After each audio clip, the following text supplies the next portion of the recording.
Greetings and welcome to our weekly educational rounds here at Sinclair, a holistic integrative psychiatric facility where we emphasize treating people and not diagnoses.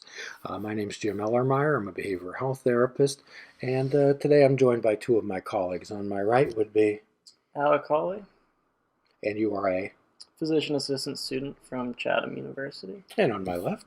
I am Ashley Barone. I am an art therapy intern from Seton Hill University. And we're so happy that everyone's joined us today. As always, what we try to do is put out some type of useful information that you can incorporate in your life, not merely words. Okay, as we've often said, Ashley, everyone's in recovery from something. Mm-hmm. And Alec, the recovery work again does not take place inside these walls. The recovery work takes place out there. Okay, when we're dealing with real life as it happens, it's easy to be nice and safe and say the right words in here, is it not? Mm-hmm. It's a little bit more difficult when we go outside and deal with real life situations. However, by participating in therapy, by participating in groups particularly, you can experience and try out new behaviors in a safe environment. Right. So I guess we're kind of in the new year, are we not, Alec? We are. Right. And in the new year, Ashley, many people make what on New Year's? Typically resolutions. Right. Do you ever make resolutions, Alec? Yeah. What are some typical resolutions that people make? Go to the gym more, eat better, exercise. Right. What have some of your resolutions been? Around the same thing. Eat more healthy. Try not to procrastinate. Do more adventures in my life. Right. So remember, Alec, when we make resolutions, we set ourselves up with definitive expectations, do we not? Yeah. Like many people make resolutions, like I'm going to make $1 million, I'm going to retire before I'm 30, I'm going to lose 150 pounds, I'm going to learn Chinese, things like that set themselves up for disappointment. So what we're going to suggest is one of the best resolutions I've ever made was not to make any more resolutions. So what we prefer to do is make intentions, and what we're going to introduce today is an intention to purify today. Purify today. Not necessarily your body, but we're talking about our mind and some of the toxicity of negative thinking that we've built up. So, are you familiar with streams? Water? Yeah. Well, yeah, water and streams and rivers, right, Ashley? So, a stream has the capability of purifying itself every 7 miles. Okay, simply by going over the rocks, the oxidation that goes through it. Okay, so and we can do the same thing with ourselves. And quite often, our minds are often polluted, are they not? So what do our minds get polluted with, Ashley? Negative thoughts. Negative thoughts. So many people with anxiety and depression are by negative thoughts, Alec. So sometimes I consider people having a loaded gun, but the gun's loaded with negative thoughts, and you continually shoot yourself. Okay? So what we're talking about here is making a conscious choice. Making a conscious choice. Here at Sinclair, we do not ask people to repress thoughts. We do not ask people to block thoughts. We ask people to embrace thoughts and recognize them. I was talking to you this morning about your brain being an email box, did I not? Yep. Okay. Can you recall that discussion at all? So essentially, when you're scrolling through your email, you're able to properly identify what's junk email versus something you'd actually like to pay attention to. But when it comes to our thoughts, we're not as easily able to do that. A negative thought will come in, and instead of just dismissing it as you would junk email, you have to open it up and dig deeper into it, and you kind of, by doing that, embrace the thought and make it more of a reality than it has to be. Well spoken, Mr. Alex. And Ashley, so would negative thoughts, let's compare it to nutrition, to your body, okay? Would negative thoughts be health food? No. Would resentments be health food? No. Okay. So are you holding on to resentments today? Are you holding on to negative thoughts, Ashley? There's probably a few in there. How about you, Alec? Yeah. Certainly. So what these resentments and what these negative thoughts are, they're like poison. They truly, really and truly, they poison our mind, and they hold us down. They're like rocks. They're like anchors that basically hold us in the past.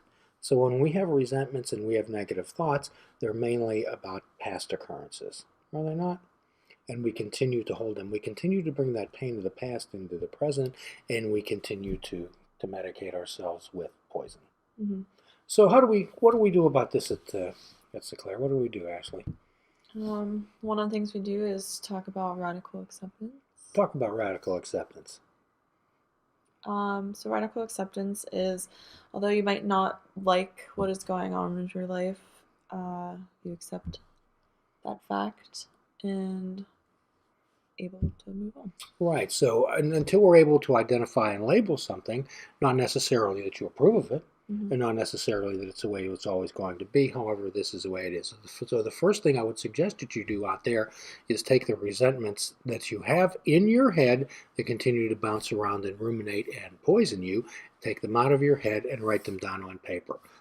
Let's not go the computer route. Let's not go the word processor. I want you to actually put a pencil or a pen in your hand and write these things out on paper, and put them there. Recognize them, read them. Recognize that this is what's in you. This is what's part of you, and you can make a conscious choice as to whether or not you want that particular thought in your head or not, and learn how to dismiss it. So by making conscious choice, remember there's no obligation for you to keep those thoughts in your head, is there, Alec?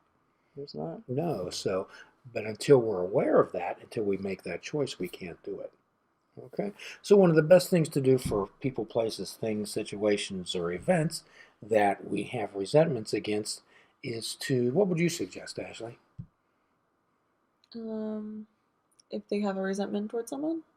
If you're carrying the resentments, what do we say? What would you suggest to people to deal with them? What do we do? Well, a lot of the time we talk about kind of, again, like going with that choice. So giving that choice of maybe you have that resentment, but letting it go and kind of letting it be in the past and not ruminate on something that maybe happened, and kind of look forward and stay in the moment. Absolutely. Staying in the moment is so very important. So, Alex, is there someone in your life that has done something to you in the past that perhaps you still think about occasionally? Yeah. Sure. And sometimes we hold that resentment. So I'm going to ask you, would you kick a sick friend? Mm-mm. Would you kick a sick friend? So sometimes some of the things that are done to us are done by people that perhaps didn't mean it, or were ill, or were sick people. So would we kick a sick friend? So one of the best things that we can do in order to purify ourselves and to go down that stream 7 miles is to wish others well. We wish others well. If you're the spirituality, we pray for them. We ask them blessings. And I know we've talked about this before, but it does bear repeating. Some of the Jewish rabbis have a thought about 100 blessings a day. And it's easy to bless friends, isn't it? It's easy to bless nice people. It's a little harder to bless people that perhaps have irritated us or wronged us in some way. Is it not? Yeah. However, by blessing them and sincerely wishing them well, even though at first it's going to come out through gritted teeth, you can take that animosity and resentment and bitterness out of your heart and put it somewhere else. Remember what it said? It's that a resentment is like drinking poison and hoping the other person dies. The other person gets sick when it's making us sick. So the way to purify that, number one, is to get it out of your heart. So when we have resentments, our heart's filled with darkness, isn't it? Do you ever feel sometimes like that? Our hearts are filled with darkness when we have anger or depression or resentment, anxiety. Our hearts are filled with darkness. So Ashley, when it's dark, what dispels darkness? Light. The light. So the light would be the blessings. The light would be wishing others well. The light would be praying for them. And this is an action, not just a thinking. This is an action. You actually write these things down and you wish others well. You pray for them. You give them blessings. And I would suggest that you possibly do that. If you can try the 100 blessings a day. It certainly gives you a different perspective on life. It unburdens your soul. It shines the light into the darkness. And my hope is that everyone out there gets extra batteries, and that takes them recharging. And we'll talk a little bit about recharging in some future episodes. So, as always, we're going to end with a free prescription, fruits, nuts, and vegetables. Unplug your television and take up fishing. And for a truly mindful experience, we ask that you fish without bait. Your assignment, as always, is to do a kindness for another. Smile at that cashier. Tell them what a good job they're doing. And be kind to yourself most of all. Until then, namaste.